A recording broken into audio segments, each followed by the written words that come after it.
Let's be honest. We way overcomplicate things in life. I was reminded of that today while working on a programming problem, which in fact has been quite a long time since I've had the chance to dive into some programming problems, which is always the fun of being at an early stage startup. You get to do a little bit of everything.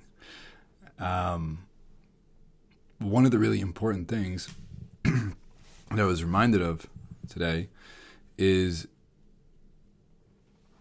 having so many obligations, so many responsibilities in an early stage startup or in a team that just simply has a lot to do is you have to be really, really careful where you spend your cognitive load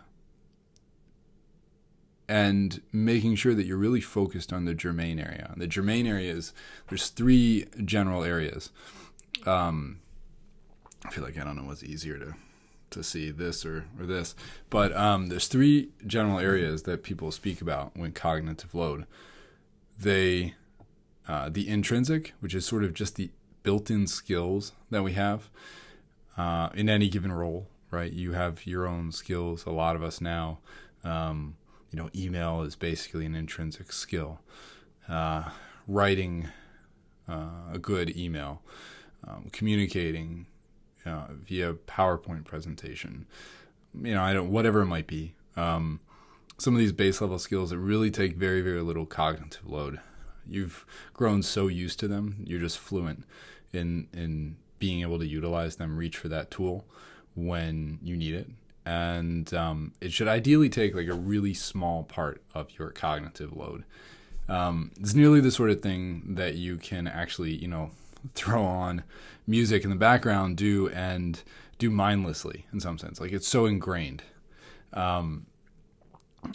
which is also interesting because that is, as you get more senior in your career, the reality is you've just spent more time on so many of the base level intrinsic skills that you're way ahead of people that are far earlier in their career, just out of the sheer fact that many of these things, like how to word an email, an important email that's going to an important client, right? How do you word that? So your intrinsic cognitive load will change over time, and as you gain new skills, as you gain new experience, it will change. The second area is extrinsic cognitive load, or extraneous. Maybe it's extraneous. And extraneous just means, like, honestly, distractions. Like, what are all those things that you want to be spending, what are all those things that you sort of, administrative functions that maybe need to happen, right? Okay, you need to send an email to an important strategic client. But, you got to figure out, okay, you're just getting in for the day. Maybe you had a coffee meeting, you get back, and okay, now an extraneous thing is I got to pull up my email on my phone. Oh, wait, shucks, now I need to do a software update, right? And that becomes an extraneous cognitive load. You have to do the software update, or it's going to be this annoying, bother every single time you pull up the email client, but it's a distraction. That's not actually why you were there. And then really, where you want to be spending most of your time is in the germane cognitive load. And that is really, you're focused on solving the problem that you're doing. So if you think about that scenario again, writing an email to a strategic partner. The intrinsic part is just sort of, the writing, the word formulation, all that. That's intrinsic, actually writing, you moving your fingers on the keyboard. The extraneous is those things that are, pulling you away, the ads, right? That'll pop up, the notifications on your phone that'll pop up, all those extraneous things that sort of pull your attention away from where it really should be.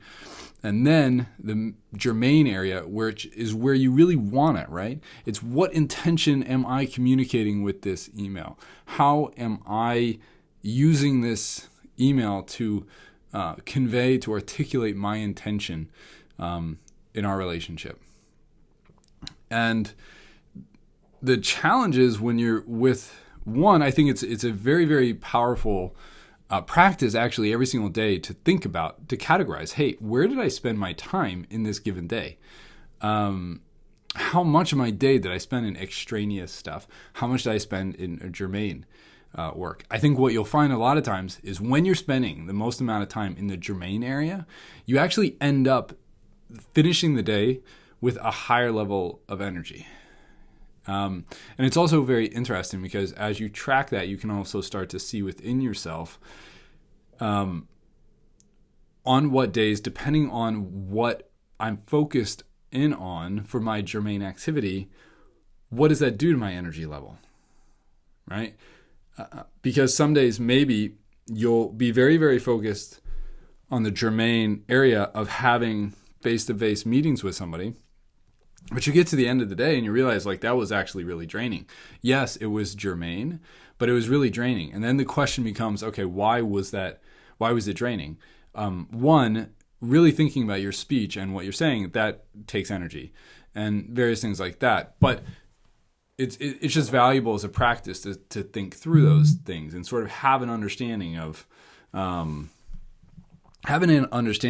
you react to various situations. And depending on where your cognitive load is for the day, what impact does that have on your energy level? Just thinking about that every single day for a few moments can be really beneficial. Doing that in a journal every single day, right? Even a small note to yourself. I used to do this on the train ride back from the office, going from Manhattan back to Brooklyn each day. And I would have a note, and I'd be writing a note for myself on my phone while I'm sitting there with my headphones on in the train. And I'd literally just be thinking through my day, right? And I'd just be using the note as a means to help sort of concentrate my awareness and think through where my cognitive load was. But when you're on an early team, really with so many things we do, definitely on a small team when there's a lot to do, you really have to be very, very careful about simplicity and adopting things that are not so complex that they're just adding huge amounts to your extraneous cognitive load. That's a really, really, really important thing to constantly put in front of yourself. Is this tool that I'm adopting, is it, what part of the cognitive load is it adding to? Is there a learning curve where I now have to go through this process of not really being able to focus on the problem that I'm actually solving on the germane area, and I need to go through all these hoops just to feel like productive in it? That's gonna drain your energy pretty fast. And being aware of keeping it simple becomes really, really important, because the more things that you have to do, the more simple you need the tools to be that you do them with. Or by simple, what I mean here is you need your cognitive load, the majority of the tool's usage to be in the area of your intrinsic cognitive load, meaning it's just really easy for you. And so generally what I advise people on is use the tools you're really familiar with already, because it's going to take you a cognitive load. It's going to take a lot of your cognitive load already to just focus on solving the problem that's right in front of you. You don't want to be distracted by having to learn brand new tools. You don't want to, you want it ideally, the ideal situation. It's not always feasible because sometimes you have to spend time learning new things. The ideal situation is you want to spend it focused on, you want the intrinsic parts to just be there so that you can really keep it simple, move quickly, but be really confident that you're spending your energy each day focused on the thing that is going to deliver the most value for you, your team, the family, the community, the world, and everyone.